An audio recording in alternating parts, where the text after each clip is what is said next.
Imagine you are adrift in an endless, silent world of white. The sun is a pale, useless wafer in the sky, offering no warmth. The air is so cold it feels like a physical blow, searing your lungs with every breath.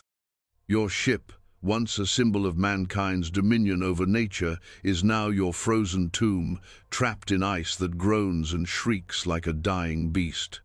Your friends, the men you trusted with your life, are now skeletal figures with hollow eyes and blackened gums. The food ran out long ago. And as you look at the emaciated body of the man who died this morning, a thought, once unthinkable, now presents itself with horrifying, rational clarity. It is the only thought left. The only way to survive. How long could you resist? This is not a hypothetical scenario. For 129 men of the Royal Navy, this was their ghastly reality. In 1845, two of the most advanced ships on Earth, HMS Erebus and HMS Terror, sailed from England to conquer the final frontier of their age, the Northwest Passage. They were armed with steam engines, central heating, and 3 years' worth of supplies. They were never seen again by European eyes. What followed was one of history's most enduring mysteries, a tale of imperial pride, unimaginable suffering, and the ultimate human taboo. How did the best-equipped expedition of its time vanish from the face of the earth? And what truly happened in those final, excruciating days when the veneer of civilization was stripped away by ice and starvation? To comprehend the scale of the Franklin expedition's doom, you must first understand the system of ambition that propelled it into the void. The mid-19th century was the zenith of the British Empire, a global superpower fueled by industrial might and an unshakable belief in its own destiny. For centuries, the Northwest Passage sea route through the Arctic archipelago, connecting the Atlantic and Pacific Ocean, had been the Everest of maritime exploration. Finding it was not merely a matter of cartography, it was a profound statement of national dominance. It promised a commercial shortcut to Asia, and more importantly, it would be the crowning achievement of the Royal Navy, proof that no corner of the globe was beyond the reach of British will and technology. This was not exploration for the sake of knowledge, it was exploration as an act of conquest over nature itself. The pressure to succeed was immense, a national obsession that permeated the highest levels of the Admiralty. Failure was not an option they were prepared to entertain. At the head of this grand enterprise was Sir John Franklin, a man who embodied the virtues and flaws of the system he served. At 59, he was a veteran of naval warfare and polar exploration, a respected figure, a symbol of steady, reliable British leadership. Yet, some in the Admiralty worried he was too old, perhaps too slow for the nimble decision-making required in the treacherous Arctic. His appointment was as much about his reputation as his suitability.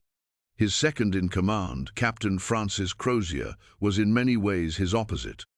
An Irishman of humble origins, Crozier was arguably the most experienced polar navigator alive, a tough, pragmatic sailor who had spent years battling the ice of both the Arctic and Antarctic. He knew the dangers intimately. He understood the unforgiving nature of the environment in a way the London-based bureaucrats never could. He was the expert, but Franklin, the establishment figure, was the leader. This subtle tension between the figurehead and the specialist was built into the expedition from its very inception. And then there were the ships, HMS Erebus and HMS Terror. These were not ordinary vessels, they were icons of polar exploration, hardened veterans of James Clark Ross's successful Antarctic expedition just a few years prior. For their new mission, they were transformed into technological marvels. Their wooden hulls were massively reinforced with iron plates to withstand the crushing pressure of the ice. They were fitted with converted railway locomotive steam engines, powerful enough to drive screw propellers that could push them through patches of loose pack ice at a steady 4 knots. Below decks, an advanced hot water heating system circulated through the cabins, promising a degree of comfort previously unimaginable in the polar regions.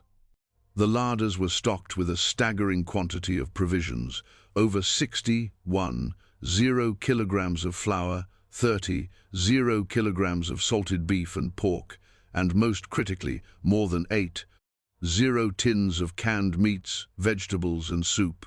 This was a recent innovation, a supposed guarantee against the dreaded scourge of scurvy and starvation. Along with a library of over 200 books, a hand organ for entertainment, and the finest scientific instruments, the expedition was a self-contained bubble of Victorian England, designed to float through the Arctic and impose its will upon it.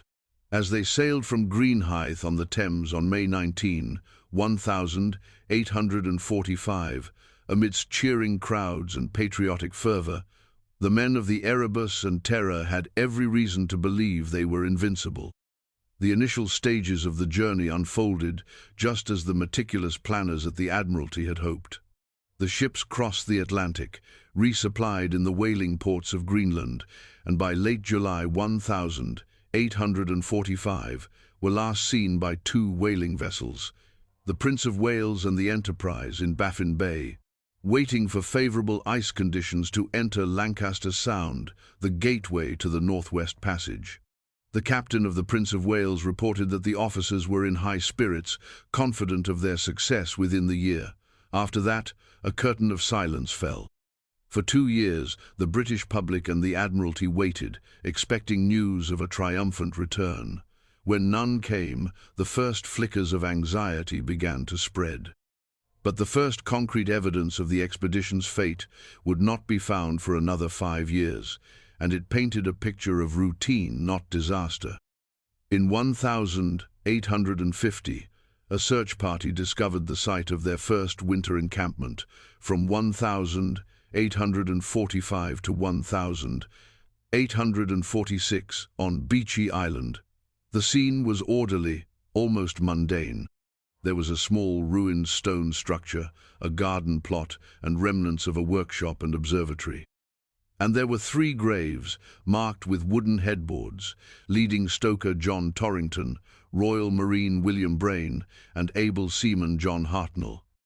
They had died not from some polar catastrophe, but from common ailments, primarily tuberculosis exacerbated by the harsh conditions.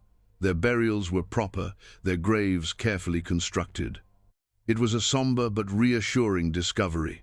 It proved the expedition had made it deep into the archipelago and had successfully navigated its first winter. But this scene of orderly death was a deceptive prelude to the chaos that would follow. The true decline began in the deep freeze of September 1846.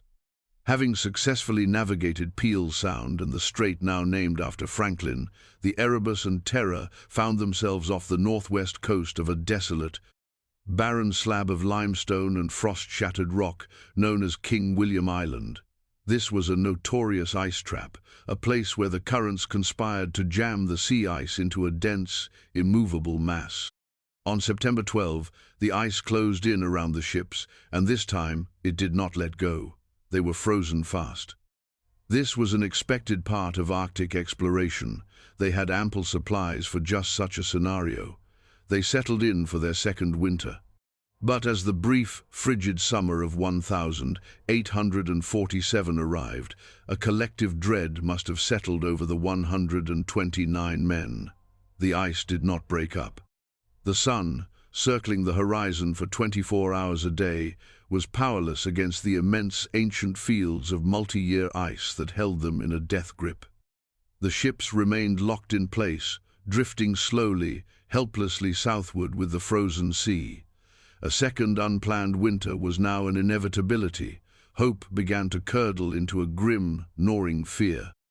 It was during this long, dark second winter trapped in the ice that the insidious enemy within their own hulls began its work. The 0 tins of preserved food, their supposed salvation, became an agent of their destruction. The contract to supply these cans had been awarded at the last minute to a purveyor named Stephen Goldner, who rushed the order.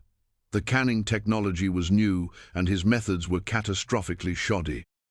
In the 1980s, When the bodies of the 3 men buried on Beechey Island were exhumed and autopsied, forensic scientists made a chilling discovery.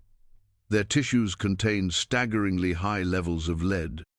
The seams of Goldner's cans had been sealed with thick gobs of lead solder, which had leached directly into the acidic food inside. With every meal, the men of the Franklin expedition were slowly poisoning themselves. Lead poisoning is a cruel and insidious affliction. It attacks the nervous system, causing profound weakness, fatigue, and anemia. More terrifying are its neurological effects, debilitating paranoia, irritability, cognitive decline, and eventually, insanity. As the men grew physically weaker, their minds too began to fray. The iron discipline of the Royal Navy would have been strained to its breaking point by a crew growing increasingly paranoid, confused, and irrational. Compounding the slow-acting poison was the rapid onset of a far more ancient maritime horror, scurvy. While the canned provisions were meant to prevent it, many were likely spoiled due to the poor seals, leading to botulism and a lack of the vital vitamin C found in fresh food. Scurvy is a gruesome disease that literally dissolves the body's connective tissues. It begins with lethargy and aching joints. Then, old wounds, even those healed for years, begin to reopen as if freshly inflicted. The gums swell into a purple, spongy mass, turning black and putrid as they rot. Teeth loosen in their sockets and fall out. The victim's breath takes on a foul, decaying odor. Internally, massive hemorrhaging occurs, causing excruciating pain in the muscles and joints. In its final stages, it brings on convulsions, jaundice, and a descent into delirium before death. Imagine the scene on the frozen-in ships during the dark winter of 1847–48. Men slowly going mad from lead poisoning while their bodies simultaneously rotted from the inside out from scurvy. The steam engines were silent, the coal likely running low. The once cozy heating systems were dead. The ships became frigid, dark, and fetid spaces, filled with the groans of the dying and the sickly sweet smell of decay. The grand Victorian experiment was collapsing into a medieval nightmare. The silent chronicle of this unfolding catastrophe was discovered in 1859 inside a stone cairn on Victory Point, King William Island. It was a standard Admiralty form, a single sheet of paper left in a tin cylinder. It contained 2 messages. The first, written in a neat, confident hand and dated May 28, 1847, was chillingly optimistic. It reported all well, and noted that the ships had wintered at Beechey Island after having circumnavigated Cornwallis Island. It was signed by an officer. But around the margins of this hopeful message, a second, far more frantic entry had been scrawled, dated almost a year later, on April 25, 1848. This addendum was a litany of horror. It stated that the ships had been trapped in the ice since September 12, 1846. It recorded the death of Sir John Franklin on June 11, 1847, just 2 weeks after the all-well message was penned. It grimly tallied the total dead, 9 officers and 15 men. And it announced the most desperate decision of all. The surviving 105 souls, under the command of Captain Crozier, were abandoning the ships. They intended to march south for their lives, towards the Back's Fish River on the Canadian mainland, a journey of hundreds of miles across a barren, frozen wasteland. It was a death sentence written in their own hand. The march from the ships was an act of pure, agonizing desperation, a testament to the breaking point of human endurance. You must picture the scene not as a disciplined naval maneuver, but as a stumbling procession of ghosts. The men were already severely weakened by malnutrition, scurvy, and the debilitating effects of lead poisoning. Yet they loaded their remaining supplies onto heavy wooden sledges, which they then had to drag by hand. Among the items they chose to haul across the ice were things of staggering impracticality: silver cutlery, curtain rods, heavy books, and even one of the lifeboats, mounted on its own massive sledge. These weren't just supplies, they were talismans of a world they refused to let go of, a civilization they were desperately trying to drag with them into the wilderness.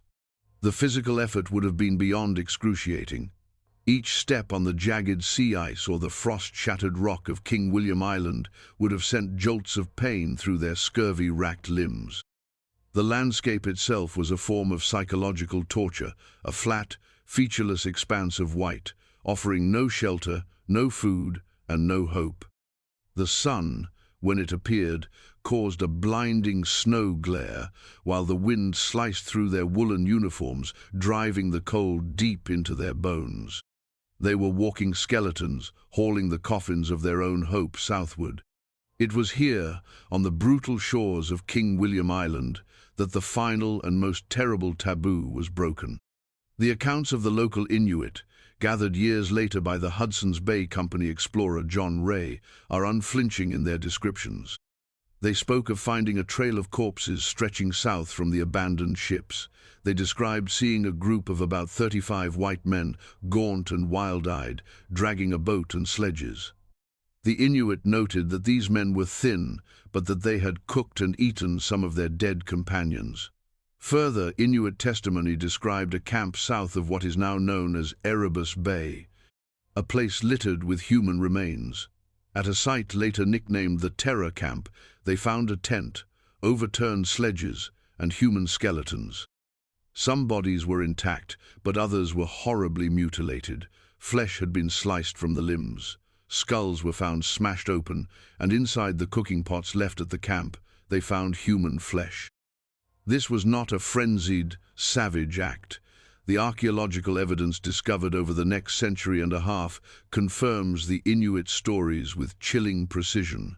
Knife marks found on the bones are methodical. They show clear signs of defleshing, dismemberment at the joints, and deliberate breakage of long bones to extract the nutrient-rich marrow. This was survival cannibalism in its most rational, organized, and horrific form. Imagine the psychological torment of that first act. These were men of the Royal Navy, the epitome of Victorian order and discipline. They were brothers in arms who had shared years of hardship together. Now, driven by the primal biological imperative to survive, they were forced to look upon their fallen comrades, not with grief, but as a source of sustenance. The act of butchering a friend's body, of carving away the flesh, cracking the bones, and boiling the remains in a pot over a meager fire of driftwood or seal blubber, is a psychological line from which there is no return. There would have been a dreadful silence to it, the grim, methodical work of men who had been pushed far beyond the limits of human experience. The sounds would have been the scrape of a knife on bone, the sickening crack of a femur, the hiss of human fat rendering in a pot. The smell would have been acrid, unforgettable, and with every mouthful they would have been consuming not just the body of a friend, but their own humanity, piece by piece. This was the true peak of their suffering, a state where physical agony and psychological horror became one and the same, played out in the stark, unforgiving theater of the Arctic. The immediate aftermath, as pieced together from Inuit testimony and archaeological finds, is a landscape of profound indignity. The dead were not buried. They were left where they fell, their bodies becoming part of the brutal ecosystem of King William Island. Skeletons were found scattered for miles along the western coast, some solitary, some in small groups, marking the final, stumbling progress of the death march. One of the most haunting discoveries was the so-called boat place at Erebus Bay. Here, a lifeboat, still mounted on its heavy sledge, was found. Inside and around it lay the skeletal remains of numerous men. The boat was pointed north, back towards the ships. Had they, in a final, delirious act of despair, decided to turn back? Or had a group been left behind, too weak to continue, to await a death they knew was certain? Inside the boat, alongside the skeletons, were silk handkerchiefs, scented soap, and silver forks. It was a grotesque tableau of civilization's final, useless artifacts amidst a scene of utter collapse. The physical state of the remains tells the grimmest part of the story. Modern forensic analysis of the bones collected from these sites reveals a catalogue of horrors. The cut marks are not random. They correspond precisely to butchery techniques used to strip meat from a carcass. Marks on the inside of rib cages show where intercostal muscles were scraped away. Skulls were broken open at the base, the foramen magnum, to access the brain. One of the most disturbing signs is what archaeologists call pot polish, a subtle sheen on the ends of bones caused by them rubbing against the inside of a cooking pot as they were boiled to release every last calorie and nutrient. It is clinical, irrefutable evidence of cannibalism. This was not just a one-time event. The sheer number of butchered remains suggests it became a systematic, necessary part of their survival strategy as they staggered south. The orderly graves of Beechey Island from their first winter stand in stark contrast to this final, scattered boneyard. It is the difference between a death within the bounds of human dignity and a death where all such notions had been burned away by starvation. The reactions of the observers, the Inuit, a mixture of pity, fear, and practicality. They had lived in this environment for centuries and understood its lethality. They saw the white men's plight with clear eyes. They kept their distance from the desperate survivors, fearing their strangeness and their evident suffering. But they salvaged what they could from the abandoned sites: wood, metal, and tools that were immensely valuable in their own society. When the explorer John Ray finally met with Inuit hunters in 1854, they not only recounted their stories of the dead and dying white men, they also sold him artifacts they had recovered. Among them were silver spoons and forks belonging to various officers, including Sir John Franklin himself. Ray, a practical and experienced northerner, listened carefully and understood the terrible truth of what he was being told. He paid the Inuit for the information and the artifacts and returned to England to deliver his report. The system he reported to, however, was not ready to listen. The broader implications of the Franklin disaster reshaped the Arctic and reverberated through the halls of British power for decades. Ironically, the quest to find Franklin succeeded where Franklin himself had failed. In the years following his disappearance, the Admiralty, spurred on by Franklin's fiercely determined wife, Lady Jane Franklin, launched the largest search and rescue operation in history. Dozens of ships crisscrossed the Arctic archipelago. In their desperate search for the lost men, these expeditions ended up mapping vast, previously unknown territories. The combined knowledge from these search efforts finally charted the interlocking channels and islands, effectively discovering the Northwest Passage that Franklin had died trying to find. His tragedy became the catalyst for completing his own mission, a bitter, posthumous victory paid for with 129 lives. The systemic critique of the disaster points to a catastrophic failure of pride. When John Ray's report, with its second-hand Inuit accounts of cannibalism, reached London, the reaction was not one of horror and pity, but of furious denial. The Victorian establishment, from the Admiralty to the public, could not accept that heroes of the Royal Navy, symbols of British civilization, could have resorted to such a savage act. Lady Jane Franklin orchestrated a campaign to discredit Ray, portraying him as a mere tradesman who had gullibly believed the lies of untrustworthy natives. The most prominent voice in this campaign was the celebrated author Charles Dickens. In his magazine Household Words, Dickens wrote scathing articles defending the honor of the expedition. He argued that it was far more likely that the savage Inuit had murdered the starving men than that civilized Englishmen had eaten each other. He painted the Inuit as primitive liars, a racist caricature designed to protect a comforting national myth. This was a form of post-mortem violence, an attempt to control the narrative by assassinating the character of the messenger and slandering an entire people to preserve the pristine image of the empire. The truth was too ugly, too damaging to the idea of innate British superiority. The historical ironies are profound and numerous. The state-of-the-art canning technology, meant to be their salvation, became a source of slow poison that crippled them from within. The massive, reinforced ships, designed to conquer the ice, became their frozen prisons. And for over 150 years, the official narrative, shaped by Dickens and Lady Franklin, held sway. The Inuit stories were dismissed as folklore, but the final, irrefutable truth lay waiting on the seabed. In 2014, a Canadian search team, guided by modern technology and, crucially, by Inuit oral histories passed down through generations, discovered the wreck of HMS Erebus, sitting upright and remarkably preserved in the cold Arctic water.